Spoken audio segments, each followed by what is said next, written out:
everyone, and welcome to Northshore. My name is Samantha, and I'm a part of the team here, and it's great to have you with us. I am so excited because today is a very special day. It's Community Serve Day. Around 2,000 people from our church and the surrounding community are currently out serving at 32 schools in the Northshore and Lake Washington school districts. Right now, there's painting being done, gardening, and pressure washing. There are volunteers helping teachers get their classrooms set up, cleaned up, and ready for students to come in just a couple weeks. So because of that, our service is gonna look a little bit different today. We wanted to share a message with you that Scotty gave a while back because we think it speaks directly to the kind of church we want to continue being, which is one that is together for our neighbors, the next gen, and those in need. It's exciting to see our church living that mission out today by serving in our local schools. So thank you again to everyone who's out right now participating in Community Serve Day, and let's dive into the message. I want to start with a little exercise. So when you came in this room, if you're in this room, you sat down, there was a card on your chair, looks something like this. Everybody grab this card right now. Grab the card and grab a pen from the chair in front of you. You're gonna need that as well. If you're watching online, you can just take a piece of paper and just write down this phrase on the card. I wouldn't be here without blank. I wouldn't be here without blank. Everyone got your card, got your pen? So right now, I just want you to write down the name of a person in your life who's helped you become the person you are today. So just write down on just one side, the person who's helped you become who you are today, not necessarily your parents, but someone else who has supported you or coached you or mentored you or invested in you, just a name. Everybody writing? Seeing a lot of pens going. Just write down a name. Everybody have one written down? So on my card, I wrote down the name Scott. Not me, it's actually a different Scott. I'm just writing my own name. This Scott and I have known each other for almost 25 years. We met when I was a sophomore in college. And at the time when we met, my life was pretty messy. I was living 2,000 miles from friends and family and felt far from God, felt pretty lost in life. By the way, anyone else ever felt far from God or kind of lost in your life? Like you just needed someone to come alongside of you in those moments? Well, Scott came alongside me. He was a PhD student at the time. He was volunteering in the college ministry that I was attending. And one day he walked up to me, didn't know me at all, and walked up and said, "Hey, would you like to get lunch?" I said, "Sure, I'd love that." And we went out to lunch. And I don't remember saying anything that impressive. My life certainly wasn't that impressive at the time. So I was kind of surprised when he asked me to go out to lunch again. And before long, we were meeting every week, once a week, every week. I actually got a picture of just outside the student union where we used to meet in these white tables with these uncomfortable red chairs. I can't tell you how many hours I spent in these chairs talking to Scott. And he didn't just ask me about my problems or my struggles. He shared about his own, about going through a divorce and then getting remarried. We talked about faith and doubt and loss and disappointment. And he always listened to me. Even when I wasn't making any sense or even when I wasn't making the best decisions. And I just have to say, I can't tell you how much those conversations meant to me. A few years later, Scott actually became the pastor of the college ministry that I was part of. And when I graduated, he asked me to come on staff at the church and be an intern. And I told him, "I love you, but I will never work in a church." And by the way, never say never to God. He has a funny sense of humor about that because a year later, I actually went on staff at that church to work for Scott, and I've been on staff at a church ever since. So don't say never to God because you just never know what's going to happen. But Scott saw potential in me that I couldn't see. And then he gave me these opportunities to lead and to speak. And that experience inspired me to go to seminary, so I enrolled in this school up in Vancouver, British Columbia. And get this, a few months after that, Scott moved with his family to Bellevue, Washington to be a pastor at a church there. So about once a month, I would drive across the border to spend time with him and his kids. He even asked me to be the godfather of his son. How cool is that? A few years later, I moved back to California to become a pastor. And every so often, I would fly up here to see Scott, or Scott would fly down to see me. In fact, I remember one time Scott was in town and he called me up to meet up and I just said, I'm too busy, I don't have time. But in truth, I was at home, I was feeling discouraged, depressed, didn't want to leave the house. So I just kind of lied to him. And then a few hours later, there was a knock at my door. Any guesses on who it was? It was Scott. Because here's the thing, he's just always been there for me. He's always been there for me. Fast forward a few years after I met Nina, Scott was one of the first people I called. And a little over a year later, Scott stood with the two of us to officiate our wedding. There, I have a lot less gray hair. See right there? And then afterwards, he gave me the biggest hug. There is so much history in that hug. But the story's not over yet, because fast forward a few more years, God called our family up here to this church in Kirkland, Washington. So now Scott's kids, who I grew up playing with, or who grew up playing with me, get to play with my kids. And Scott and I once again get together every Thursday afternoon. I won't tell you where, because I don't want you people showing up, but we get together every Thursday afternoon. You see, I wouldn't be here without Scott. I wouldn't be who I am without his role, his influence, his leadership, his investment in my life. So why am I telling you all this? Because this is how the kingdom of God works. This is how faith in Jesus is passed on. It's not primarily through books or sermons or events. It's passed on through people, life on life, one generation to the next. The last church where I served, we used this image of 3 chairs. I thought it could be helpful for you to see and kind of walk through today. So this middle chair, this chair represents you right now. This is the chair you're literally sitting in right now. It's why sometimes you come to church, you get a little grumpy because someone's sitting in your chair, right? This represents your life today, your relationships, your career, the faith you hold to. This represents who you are. But here's the thing, no one gets to this chair on their own. Somebody brought you here. Somebody invited you here. Someone helped you find your way to be the person you are. It's like the person you are today. Which leads us to this chair. This chair represents that name on your card, the person who came before you, the person who invested in you, who believed in you, who supported you. Maybe back when you were a skeptic of this whole faith thing. Or maybe when you were going through a really hard time in your life and they picked you up or held you or just walked with you through it. Or maybe you got brought here before you can even remember. I got brought to church before I was just a little baby. I can't even remember those days. Somebody brought me here. That's what this represents. And you can imagine beyond this chair, there's another chair and another chair and another chair going all the way back to Jesus, whose story has been passed down for 2,000 years, one chair at a time, which brings us to this chair. Any guesses on what this represents? The people who will come after you. The people who will be sitting in your chair 100 years from now when you're dead and gone, and I'm 145 years old, right? The next generation. But here's the thing about this chair. People don't accidentally find their way into this chair. Someone has to find them. Someone has to care about them. Someone has to chase after them. Someone has to believe in them. And here's the other thing about this chair. It's easy to lose sight of this chair. You see, when you're in this phase of life, kind of the older phase of life, you can start to believe, I've paid my dues. I've served my time. I've got a sunset to look forward to over here. And when you're in this middle stage of life, you've got a life to build. You have demands. There's so much pressure, so much going on. There's so much to focus on in this chair. And it's easy to wonder, well, who's going to be here? And besides, young people, kind of messy, not always respectful. They don't always believe what you believe or care about what you care about. And so what happens is we kind of become 2-chair kind of people.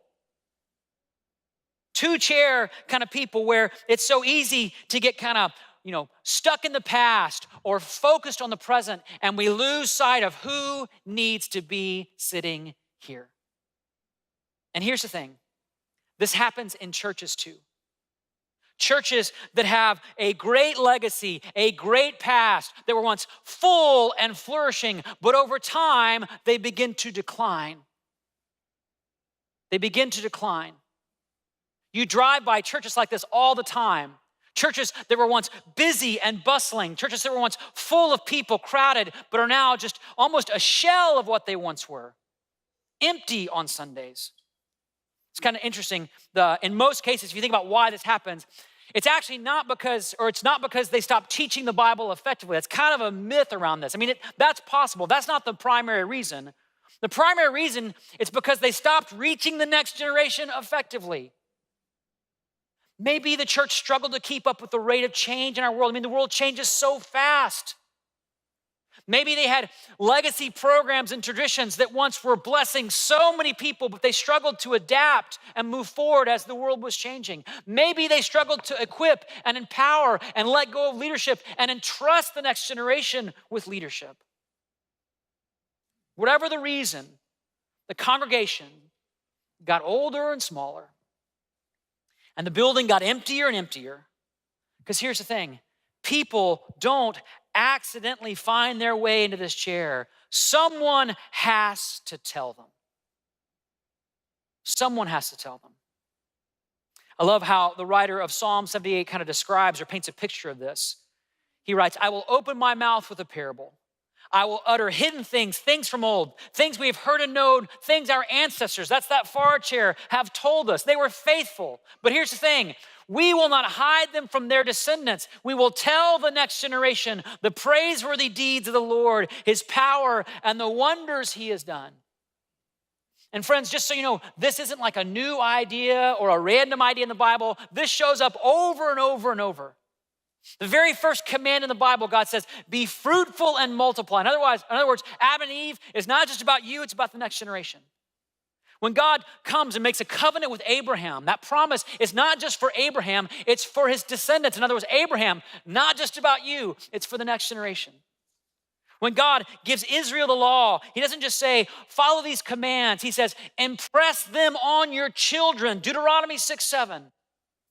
In other words, Israel, these commands, this way of life, it's not just about you, it's for the next generation. And this commandment wasn't given just to parents with children for raising children. It was given to 20-somethings and single adults and empty nesters and married couples without kids. Because biblically speaking, the goal of each generation is the faith of the next generation. That's how the kingdom of God works. The goal of each generation isn't to make a name for itself, it's to pass the torch, hand off the baton to the next generation. And by the way, this is what I love about our church. This is what brought our family to Northshore. It's because this is a 3-chair church. I mean, after 52 years, we have this beautiful legacy of being a Jesus-centered church where the lost get found and the lonely find community and the hurting find healing. It's a place where marriages get saved and relationships get restored and divisions get mended. This is a place where it's led by the Spirit and empowered by prayer and guided by Scripture. Friends, I didn't start that, and you didn't start that. This legacy was handed down by people who said, we're going to pass the baton. We're going to tell the next generation the wonders of what God has done. And just to call it out, some of you have been here 20 years or 30 years or 40 years, and I just want to publicly honor you because you have faithfully passed the torch and equipped the next generation and inspired new leaders to lead when it could have been you. And now, it's our turn. And so for the next 2 weeks, we're going to talk about how we can be and remain a 3-chair church.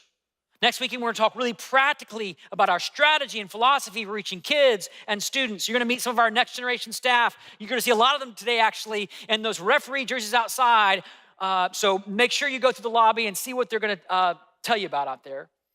But today, I want to talk to you about how it's possible to become a kind of 2-chair person.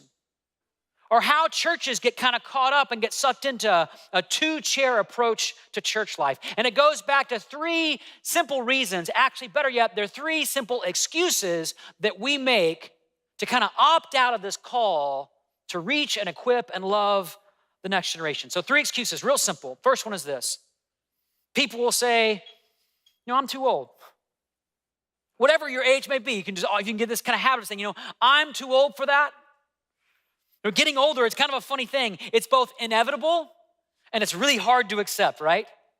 This just past week, I was reading a little kid's book with Jude and it had these cartoon kind of drawings of biblical characters. And just for fun, I said, hey, which one looks like mommy? And he pointed to Eve, who had like long, dark hair, beautiful woman. I'm like, yeah, that's neat. That's perfect. And then I said, hey, which one looks like daddy? And he pointed to Noah, who had like long white hair and looked 100 years old, which wasn't very cool of my 1.5-year-old son. But it's kind of like that saying, inside the body of every old person is a young person wondering, what happened? Like what's happened to me? But here's the deal. The Bible speaks about the goodness of getting older. It's actually a good thing. Leviticus 19:12 says this, rise in the presence of the aged, show respect for the elderly, and revere your God. I kind of shared the idea with our staff that maybe we should do this here at Northshore, and they started standing up when I walked in the room, so we canceled that like really quickly. We're not doing that. Here's another interesting verse about aging. It's about the cost of special offerings at the temple.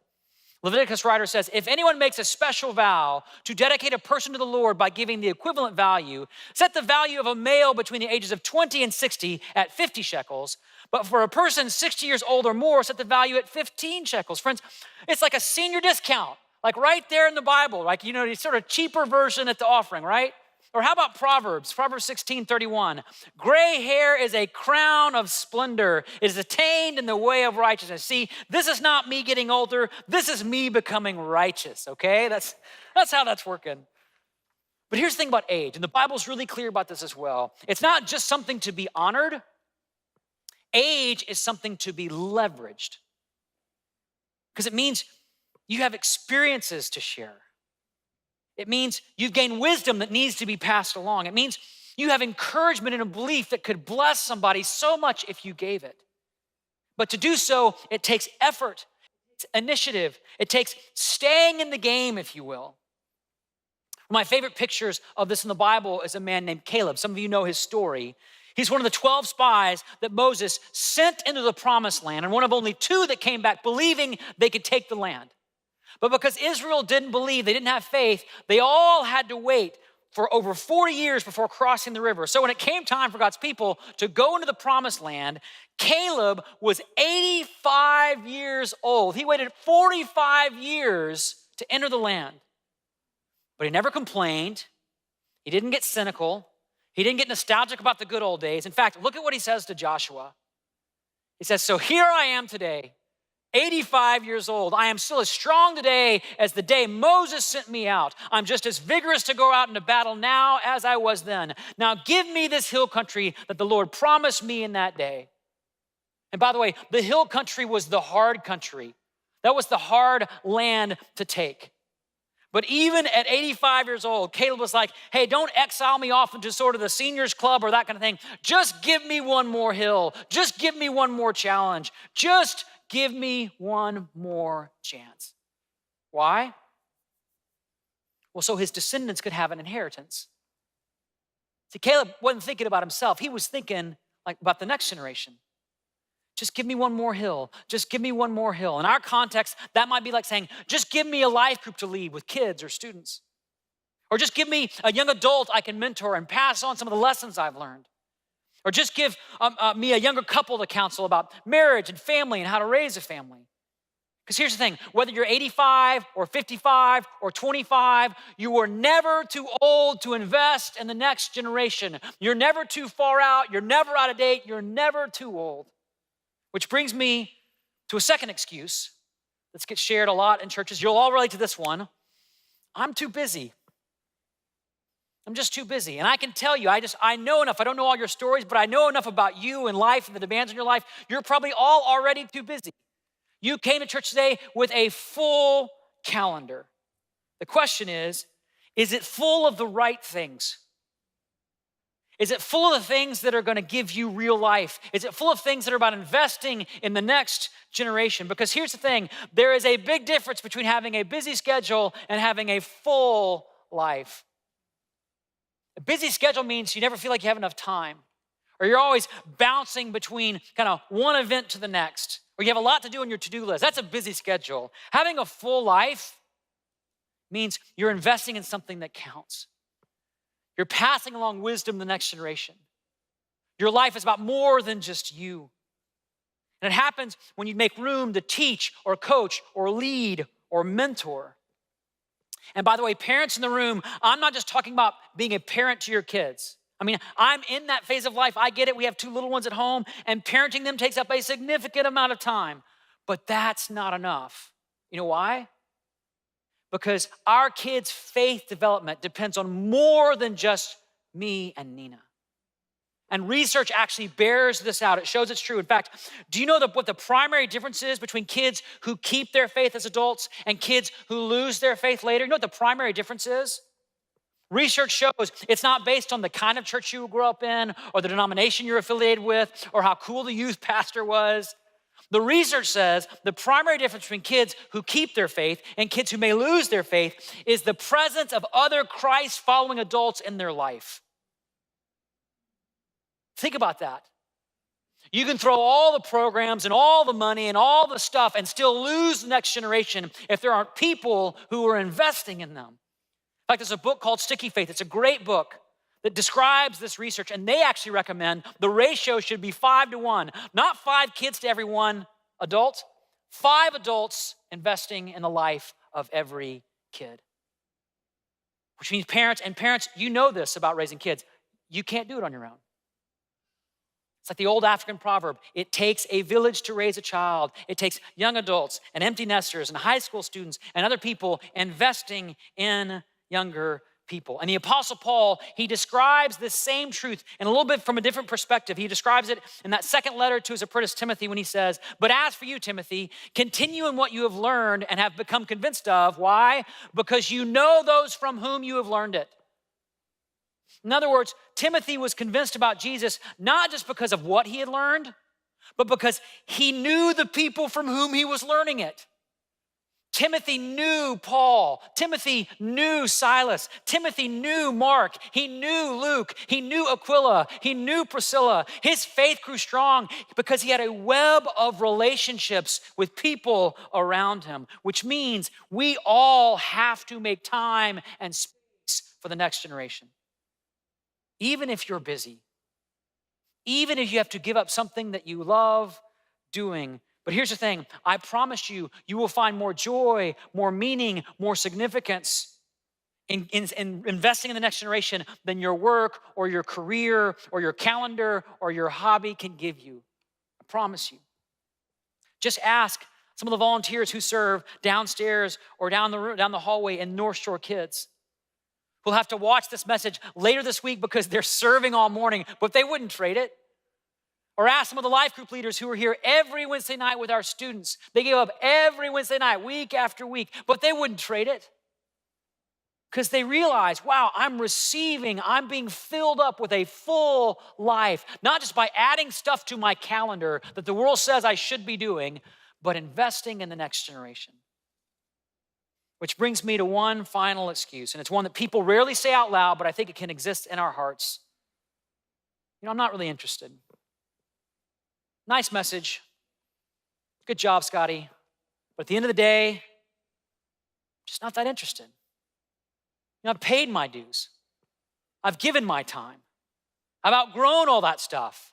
Or in a church of this size, sometimes we'll think things like, I'll let the professionals do it. But there's a cost. There's a real cost to thinking this way. If people of faith don't take the next generation seriously, the next generation won't take faith seriously.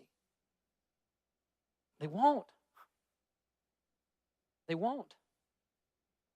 See, all over the country, churches around the country, this chair is becoming more and more empty. Did you know that? Statistics are bearing this out. This chair is becoming more and more empty. Young people are leaving the church or not knowing about the church. They're leaving their faith or they don't know about faith. And it's happening more and more and more and more. And here's the thing, this chair being empty, it's not the culture's fault.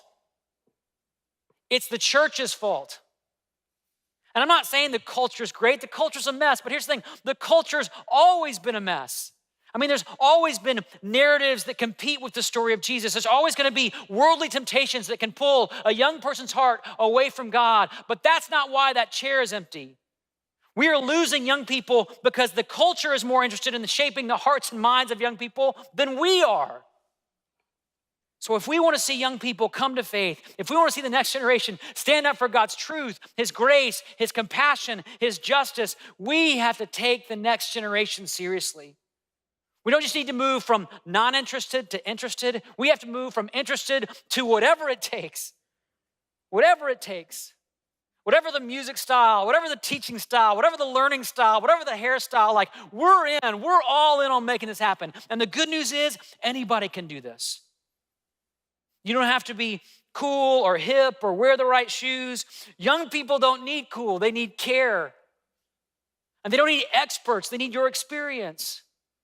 And they don't need lectures, they need love. And if you feel concerned about where the world is going, if you're not satisfied with how our culture or society is going, the answer isn't rushing out and trying to get people to vote a different way. It's going upstream and solving problems by investing in the generations that are to come. I mean, just think about the difference that can make if that was our approach to solving the problems in our world. I mean, just imagine if every kid in our broader community knew that they were loved. Every kid knew. Just imagine if no kid in our broader community experienced hunger or homelessness. Imagine if depression rates in teens went down to 0 and graduation rates went up to 100%. Imagine if in 10 or 20 years, all around the country, their churches are being faithfully led by people who grew up right here at Northshore, because it's possible.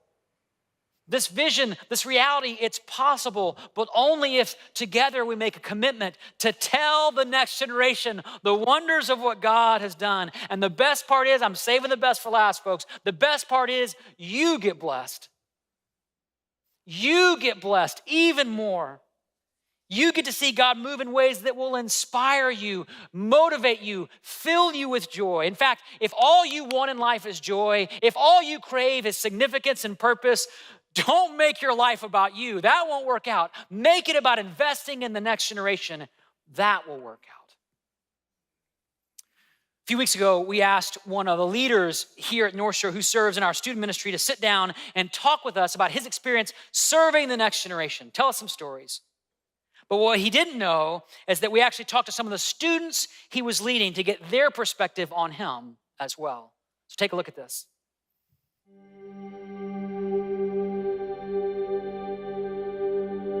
My name's Tim, and I've been serving at midweek for going into 3 years now.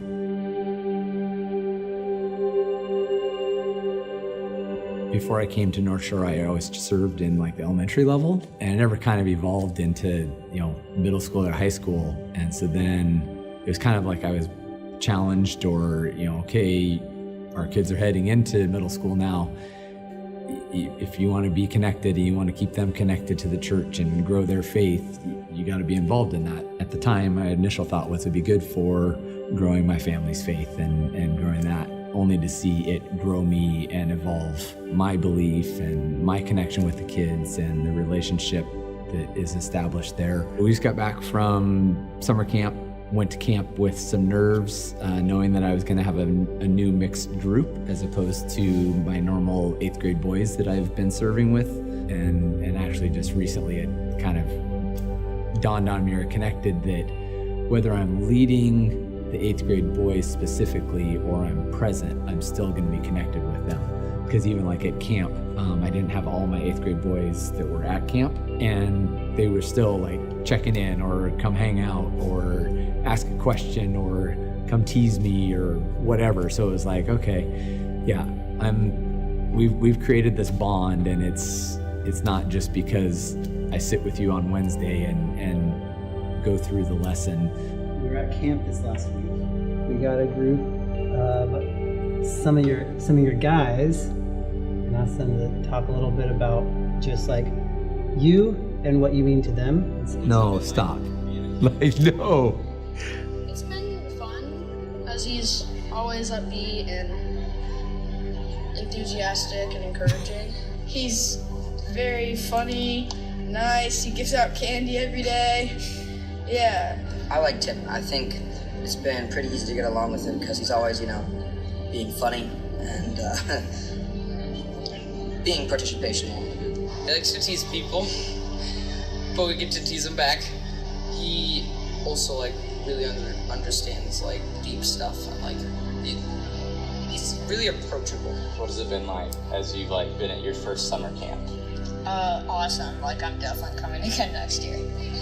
If you could choose, do you think you'd pick Tim again? Yes. Why do you say that? Just because he's awesome in general.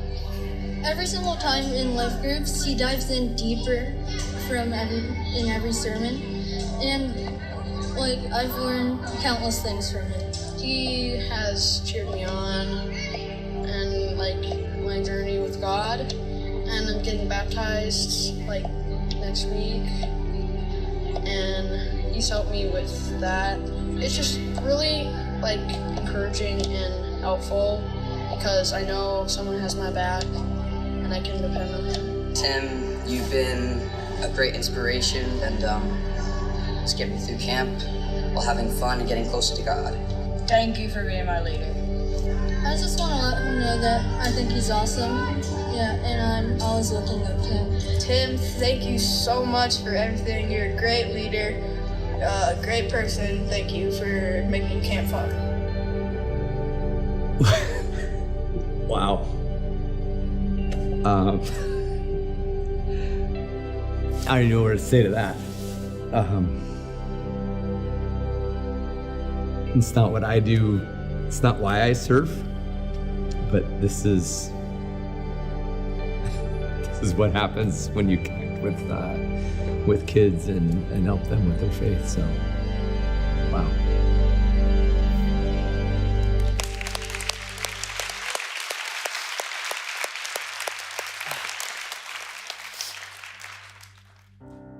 This is what happens when you connect with kids and help them with their faith. This is what happens when you say, I'm not going to settle for a 2-chair kind of life. I want a 3-chair life, a life that matters beyond my own life. One of those kids from that video is going to get baptized this morning, and that's not just because of God or his parents, it's because of Tim. And now Tim gets to experience this joy, this meaning of being part of someone else's eternity. And those boys will be able to look back someday and say, I am who I am because of Tim, on a card like this. So here's what we're gonna do. One last part of this exercise. Go grab the card that you wrote on, find your card. I know you probably buried it away, pull it back out. We're not done with it yet. Get it back out. Everybody got your card? There was 2 sides. Turn it over to the blank side again. I wouldn't be here without blank. Get out your pen. Stay with me. I want you all to do this exercise. Pull out that pen. And on that other side now, I want you to write your name in the blank. Here's mine. I wouldn't be here without Scotty. So everybody write your name in the blank right now. Get out that pen. Write down your name. You can do this online as well. I wouldn't be here without, and write your name. And right now, just as you look at that, I just want you to stare at that card for a moment. Just stare at your name on that card. Just look at it. Now here's my question. Who's gonna say this about you?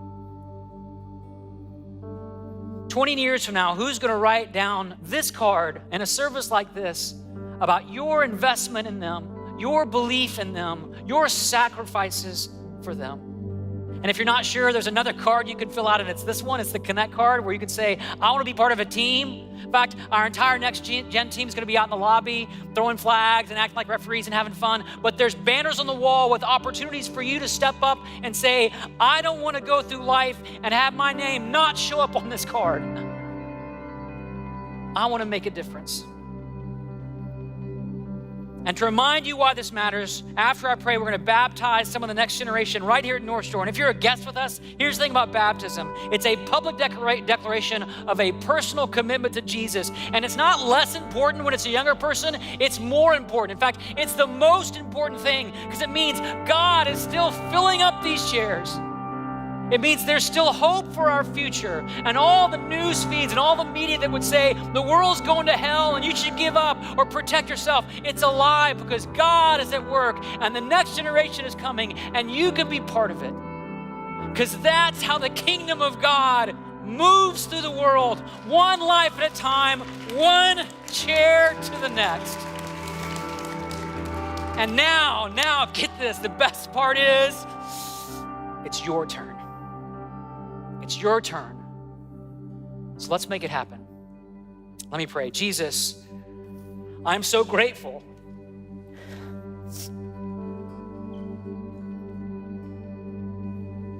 that 25 years ago,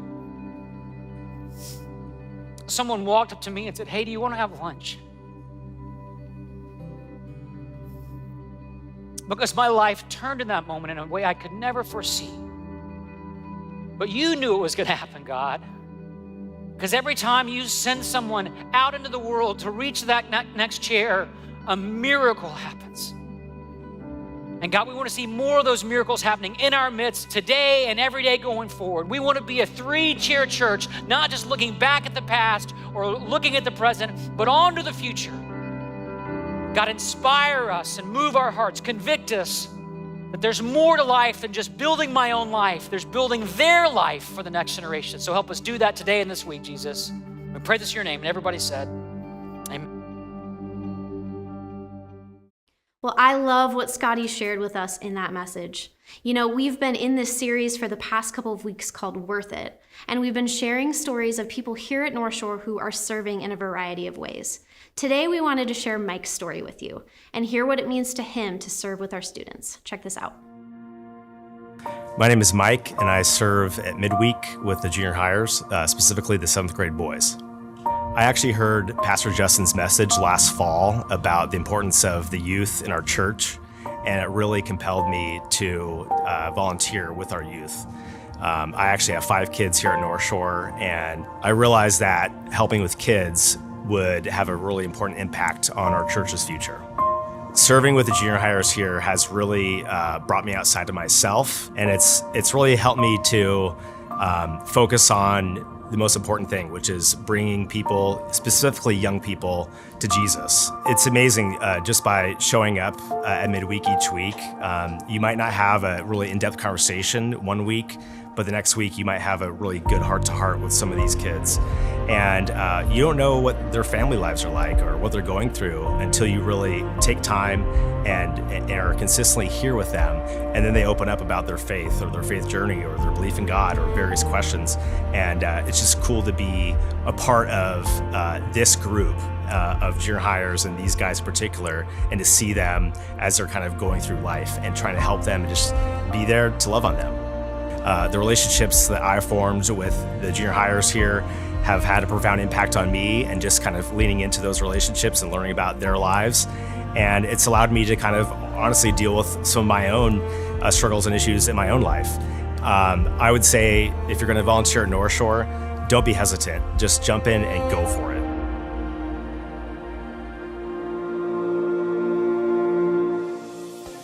Mike is such an incredible example of what it looks like to be together for the next generation and to make such a huge difference in students' lives. We have so many people who volunteer here at Northshore, investing their time to make an eternal impact. And we're also so grateful for all of you who give regularly here. It's because of your generosity that we're able to continue being a part of what God is doing in our community and beyond. If you'd like to be a part of giving here at Northshore, or maybe you're just ready to jump and serve on a team, you can do that at our website or fill out the connection card. Thank you all so much for joining us today. We'll see you back here online and in person next week. See you then.